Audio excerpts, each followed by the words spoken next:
Hello, everyone, and welcome back to the Diamond Moment. I'm your host, Luciana Cordero, and today I'm here with Isidro Cruz. Hi, Isidro, how are you? I'm doing very well. Thanks for having me. It's great that you're doing well. I wanted to talk to you a little bit about, your trajectory as a fighter. What can you tell me about how you got into this sport and how long have you been competing for? Well, this is actually going to be my first match, my first combat competition match. I've competed, or excuse me, I've trained on and off since my teens, but for whatever reason, I couldn't dedicate seriously to the to sport. I am a over the road driver by trade, but it's always been in the back of my head. I've always had an interest in martial arts, so I've always had that need and that want to compete. So I have been seriously training since I've been back off the road, working locally for about 6 months. So seriously dedicated training. I've been for about 6 months, and this will be my first formal match coming up May. Great. And what are the types of martial arts that you train for? My first, if I had to say, my first one would be capoeira. I got a little bit of a capoeira training when I was in my teens, most of my teens. But I have trained a little bit in boxing and kickboxing, a little bit of karate, mostly striking arts, very limited wrestling, uh, almost zero, but zero jujitsu. But so I'm mostly a striker. Great. And how do you think that all these different types of martial arts that you have learned have helped you develop a valuable skill set? How have they built you as a fighter? Fundamentally, I do feel very comfortable just with my boxing. I'm very comfortable with my hands. I'm getting a little better with the kicking. The capoeira was probably the, if I had to put into words how that's made me athletic, agile on the the footwork, and it is, but again, I just started training, so it's coming back. It's coming back to me. Um, but yeah, I think all around it's made me pretty balanced as at least as a striker. Sounds great. And combat sports are usually known to be very physical, but I think that they also have a big strain on you psychologically. How have you found that? And how have you been able to balance your physical training and your mental training? That's actually probably I've actually heard that and seen it, and um, yeah, certainly that is the biggest thing that I've had to actually overcome, that mental aspect of it, that having to uh, psych yourself up and hype yourself up, and then build yourself mentally. That is actually the most important part. The physical is actually pretty easy to to overcome, if you will, because all you got to do, you get up, go to the gym, build up little by little physical. And it really is that mental that you have to really you know develop. That is actually that's probably a little the challenging part.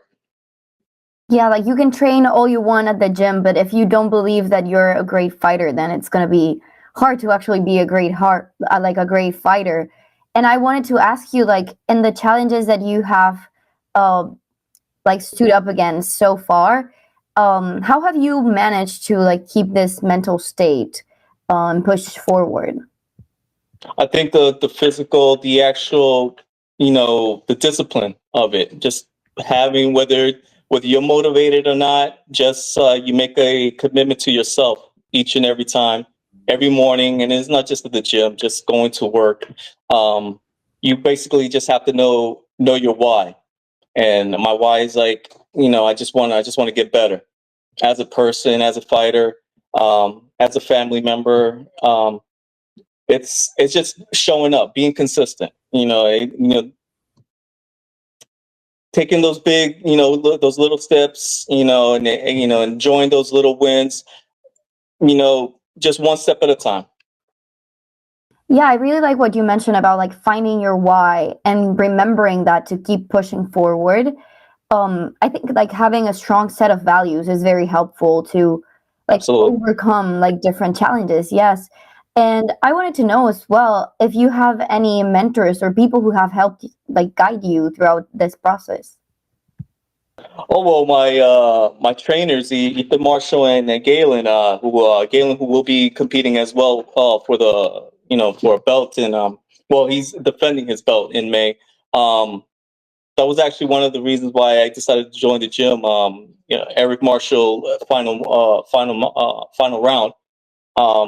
I expressed my interest almost almost immediately of competing. This is what I was kind of working towards. Is besides the actual developing physically, getting stronger physically, I did express early on my interest in competing, and he told me, oh, absolutely. I don't know if you know this. I was 40 at the time. I'm 41 now, so I'll be competing as a older competitor. So even though I kind of believe that I could do it, there's always that back of your mind if anybody else would believe. And he early on was like, as long as you're showing up and doing whatever you got to do, I believe in you. So he's someone that him and Ethan, there are two guys who I have to credit a lot for believing in me and pushing me.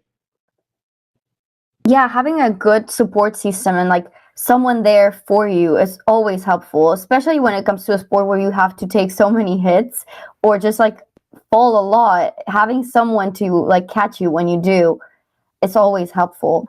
And you mentioned that he's defending his belt in May, and I wanted to talk a little bit more about the fight that's coming up in May.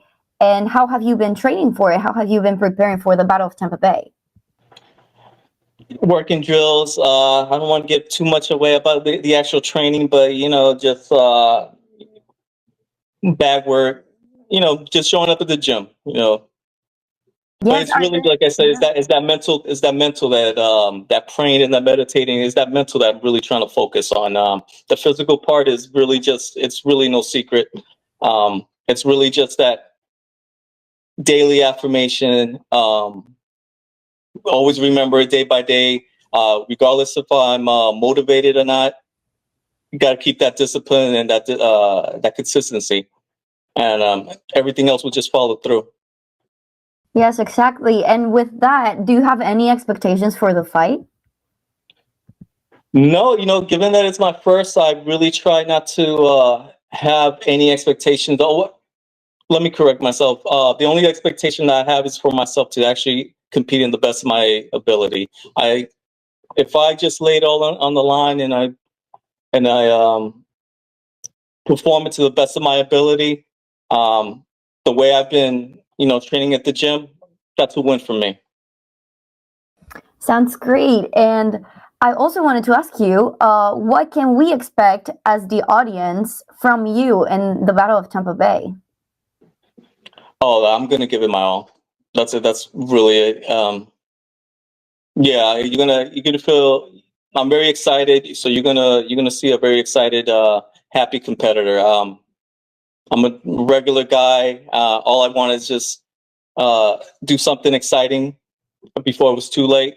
What's more exciting than you know than a martial art match? Exactly. And I wanted to know as well if you have any advice that you could give to people who are considering to get into combat sports. Maybe even if they're not like they're the youngest, like you mentioned that you're one of like the in towards the older category of the competitors. What can you say to people who maybe think that they missed their prime but still are fond of the sport and want to get into it? That's one of the things. It's never too late to just follow your dream, to do whatever it is. It doesn't even have to be fighting. I mean, it could be including fighting, but it's never too late to just go for it. To one extent or another, it's never too late to follow the dreams. So just go for it. That's all it is. That's beautiful. And just to close, I wanted to ask you if you have any words that you would like to say to our audience to invite them to come and watch you fight at the Battle of Tampa Bay?